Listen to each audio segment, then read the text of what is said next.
بدر میں پوری طرح شکست کے بعد مکہ کے کافروں نے 3000 لوگوں کی فوج تیار کی اور مسلمانوں پر حملے کے لیے مکہ سے روانہ ہوئے۔ مسلمانوں نے بھی مدینہ کے ڈیفنس کے لیے 1000 صحابہ کی فوج تیار کی۔ اب پھر وہی بدر والا سسٹم تھا کہ کافروں کی فوج مسلمانوں سے 3 گنا زیادہ تھی، لیکن اس بار مکہ والوں کی فوج میں ایک ینگ اور ٹیلنٹڈ لڑکا اور بھی تھا جس کا نام تھا خالد۔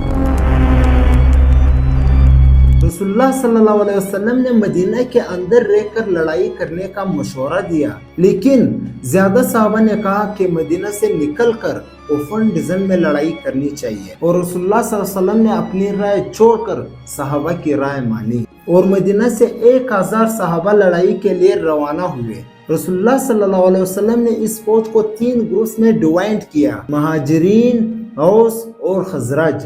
1000 صحابہ میں سے صرف 100 کے پاس باڈی آرمر اور شیلڈز وغیرہ تھے اور صرف 50 گھوڑے تھے۔ اس کے مقابلے میں 3000 مکہ کی فوج آ کر احد کی مقام پر رکی اور مسلمانوں کا انتظار کرنے لگی۔ اس فوج کے سینٹر کو ابو جہل کے بعد مکہ کا نیا سردار ابو سفیان لیڈ کر رہا تھا۔ ان کے لیفٹ سائڈ پر ابو جہل کا بیٹا اکرمہ اور رائٹ سائڈ پر 33 ایرو خالد بن ولید گھوڑوں کے ساتھ لیڈ کر رہا تھا۔ مکہ کے 3000 فوجوں سے لڑنے کے لیے جب 1000 صحابہ احد پہنچے، عبداللہ بن ابی سب سے بڑا منافق نے کہا کہ ہم تو نہیں لڑیں گے، یہ تو خودکشی ہے۔ عبداللہ بن ابی اور اس کے 300 ساتھی مسلمانوں کی فوج سے الگ ہو گئی۔ یہ فری پلان سازش تھی یا جو بھی تھا، اب مسلمان صرف 700 رہ گئے اور ان کے سامنے 3000 کی فوج کھڑی تھی۔ رسول اللہ صلی اللہ علیہ وسلم نے 50 تیر انداز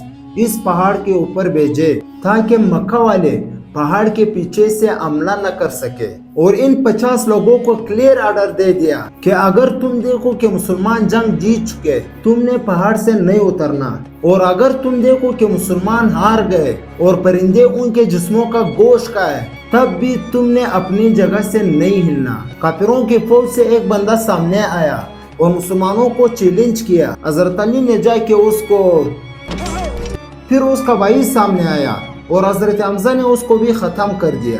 پھر وہاں سے آتے رہے اور مسلمان ساروں کو مارتے گئے۔ اسی کے ساتھ دونوں فوجوں نے حملہ کر دیا۔ پہلے لڑائی تھوڑی سخت ہوئی، لیکن آہستہ آہستہ صحابہ ان کو فریش کرتے رہے اور مکہ والے حوصلہ ہارنے لگے اور تھوڑی سی لڑائی کے بعد بدر کی طرح میدان سے بھاگنے لگے۔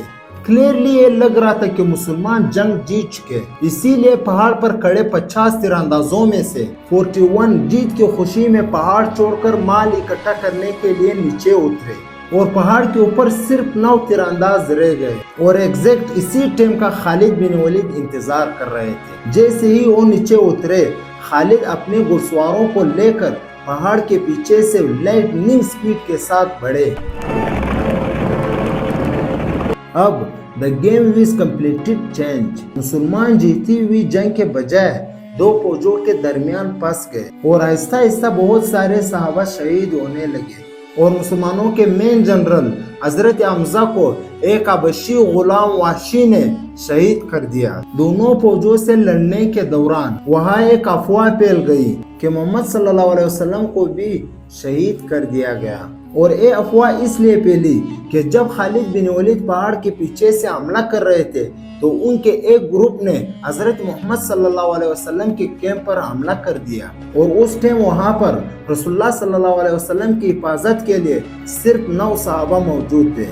لڑائی یہاں تک گئی کہ رسول اللہ صلی اللہ علیہ وسلم کا دانت مبارک شہید ہوا، لیکن حضرت طلحہ اور باقی صحابہ نے ان کو بچایا رکھا۔ 9 صحابہ میں سے 7 جب شہید ہوا تو کافروں کو لگا کہ انہوں نے رسول اللہ کو بھی شہید کر دیا، کیونکہ انہوں نے مصعب بن عمیر کو شہید کیا تھا، جن کی صورت رسول اللہ صلی اللہ علیہ وسلم سے بہت ملتی جلتی تھی۔ اتنے میں مسلمانوں کی فوج کسی طرح وہاں سے نکل کر پیچھے ہٹی اور رسول اللہ صلی اللہ علیہ وسلم کی حفاظت کر کے پہاڑ کے اوپر لے گئے، اور پہاڑ کے اوپر دوبارہ پرموشن بنائی اور لڑائی کے لیے بالکل ریڈی ہو گئے۔ مکہ والوں کے گھوڑے پہاڑ پر چڑھ نہیں سکتے تھے، اور بغیر گھوڑوں کی ان کی سپیڈ بہت سلو ہوتی، اور مسلمان ان پر بہت تیر برساتے۔ تو ابو سفیان نے فیصلہ کیا کہ بس اتنا کافی ہے، ہم بس یہاں سے واپس مکہ چلے جائیں گے۔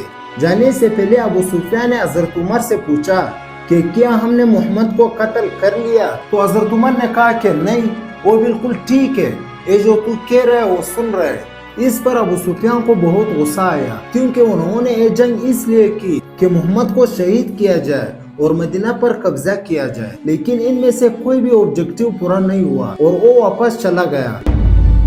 تاریخ میں بہت سارے ہسٹورینز اس جنگ کو مسلمانوں کی ایبسولوٹ شکست کہتے ہیں، لیکن کچھ ہسٹورینز ایسا بھی ہے جو کہتے ہیں یس، مسلمانوں کو اس جنگ سے بہت نقصان ہوا، لیکن قریش کا کوئی بھی آبجیکٹیو پورا نہیں ہوا۔ اس جنگ سے مسلمانوں کو بہت نقصان ہوا، لیکن ایک چیز مسلمانوں نے اس سے سیکھی کہ جنگ کے دوران کبھی بھی اپنے لیڈر کے آرڈر کے خلاف نہیں جانا۔ اور پھر آنے والے سالوں میں بڑے بڑے سپر پاور کے ساتھ ان کی لڑائی ہوئی، کبھی بھی مسلمانوں نے کسی بھی لیڈر کی خلاف ورزی نہیں کی۔ مکہ کی فوج واپس تو چلی گئی، لیکن اس بار ابو سفیان نے پورے عرب سے 10,000 کی فوج جمع کر کے مسلمانوں پر حملے کی تیاری شروع کی۔